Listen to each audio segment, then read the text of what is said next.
Osiris has been acting pretty strangely in recent weeks, and today I want to have a look at what's going on with our time-hopping Warlock. So this one is going to be pretty heavy on speculation and potential spoilers, so if you want to avoid anything like that, then I recommend looking away now and checking out another video. However, if you want to find out why Osiris has been acting out of character, then this is the right place for you.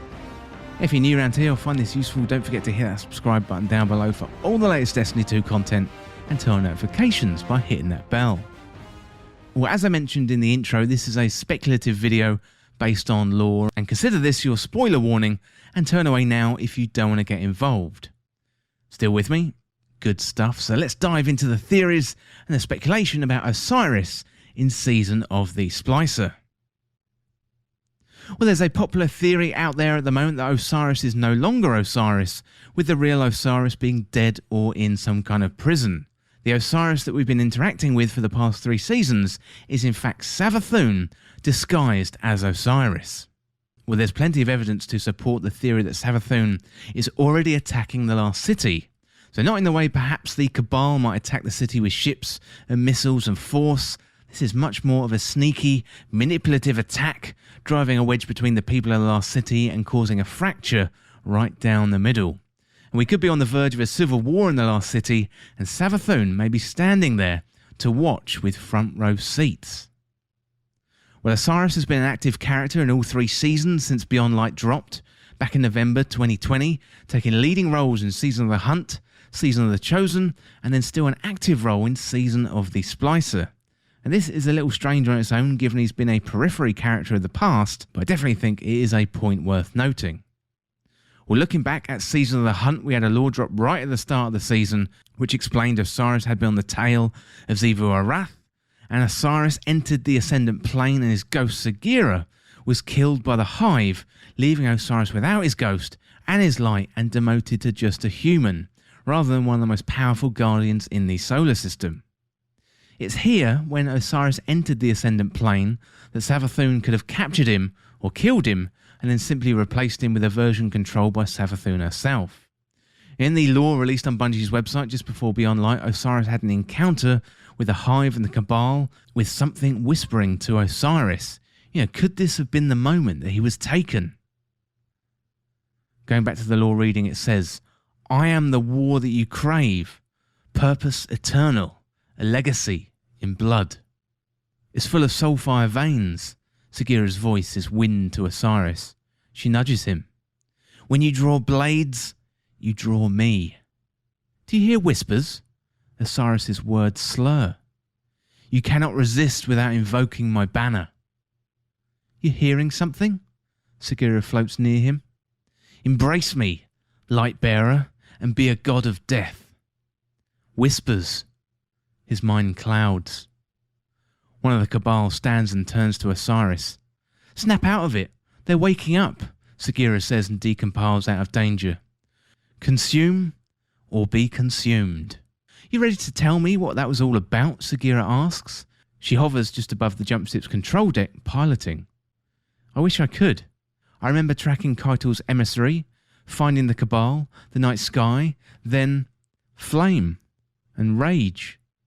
It took everything in me to push those thoughts from my mind." Osiris slumps into his seat. "Although there is one clear memory, I felt the dark whisper that we've been chasing, like a needle in my spine. It must be the root of all this." So there we have Osiris having an encounter with something whispering to him while he's chasing the Hive. Plus, Osiris's ghost has been killed and his light removed, and that could be a really good alibi for Savathun, and an easy explanation without raising too many eyebrows in the last city. Well, in the Season of the Hunt, Osiris then looks after Crow. This would make sense given he's the brother of Mara Sov, and potentially one of Savathun's most powerful enemies.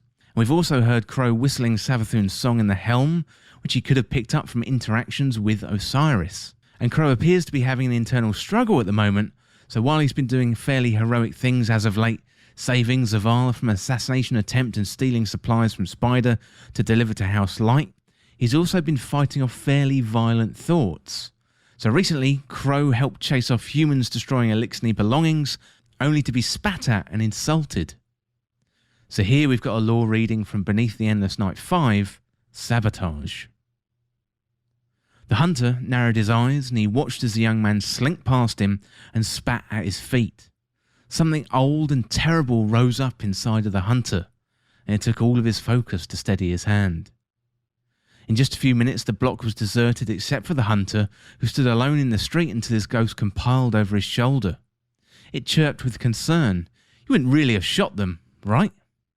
The hunter hesitated as he holstered his weapon. "They needed to know I was serious, Glint." "But you weren't," his ghost insisted. Wordlessly, the hunter began making his way through the destruction.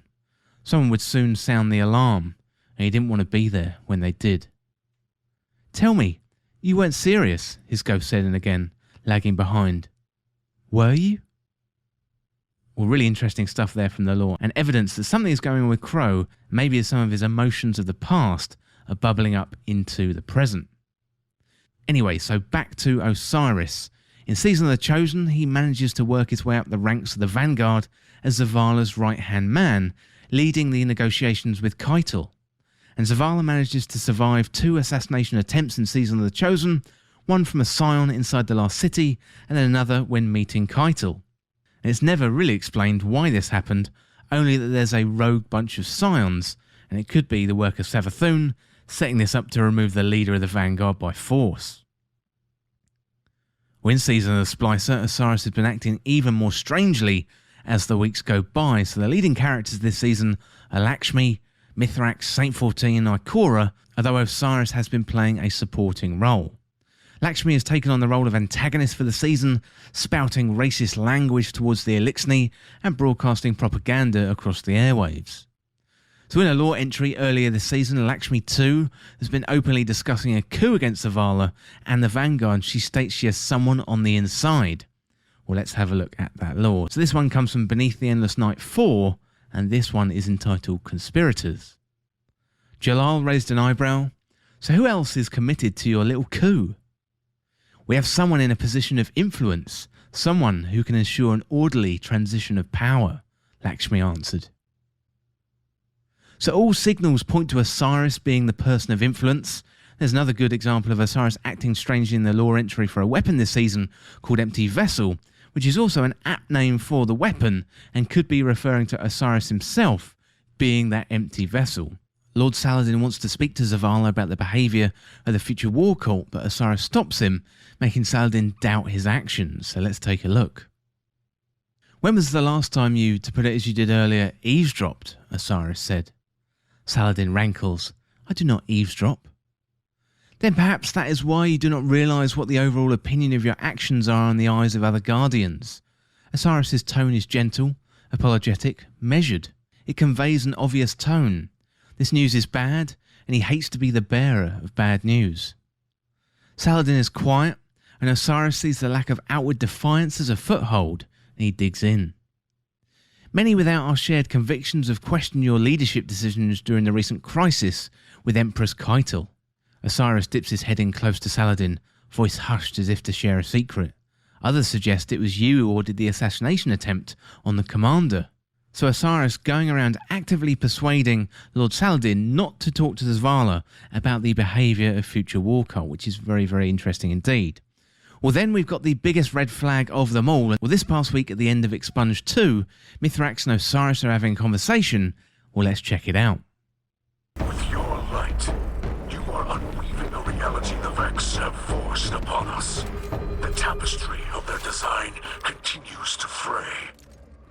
But this is far from over." Lakshmi is certain that our continued efforts, combined with future war cult's technology, can locate the source of the Endless Night. "I am aware of the device Lakshmi uses. Does it not worry you? In what way? It is taxing on its user. To have one's consciousness fractured into countless splinters and rejoined again can be harrowing. Lakshmi is up to the task. This sort of technology is taboo among the Elixni. But perhaps House Light can still offer some assistance. My engineers could improve on the design, make it easier for Lakshmi." No. The Black Armory has already provided necessary enhancements for us. Lakshmi will manage, I'm confident. Besides, The less interaction Lakshmi has with your people at the moment, the better. Yes, perhaps you are right. So Mythrax wants to help, but Osiris is clearly worried what the Elixir might find if they start to poke around inside that device. Well, all of this adds up to the potential for Savathûn to be Osiris and manipulating the city from within, causing fractures in the last city and a potential civil war. So either Osiris is Savathûn, or perhaps is being controlled by Savathûn, and the likely scenario is this is all leading to chaos, which would leave the last city totally unprepared for a hive invasion by Savathûn and Xivu Arath, and perhaps right around the end of the year, ready for Witch Queen coming in early 2022. And let me know down in the comments what you think of the Osiris Savathûn theory. I know there's data mine stuff out there. I definitely won't be looking into that, but it's really fun to speculate where all of this is going. Well, that is it for this look at what is going on with Osiris in Season of the Splicer, and as always, thank you so much for watching. For more Destiny 2 content like this, hit that subscribe button down below and subscribe to This Week in Video Games. If you want to join the community, check out the Discord link in the description, or you can follow me on Twitter at TWIFEG Podcast. If you enjoyed this video, found it useful, liking and sharing the video would really help me out. Otherwise, check out the other videos on the channel. Thanks again. I'll see you soon.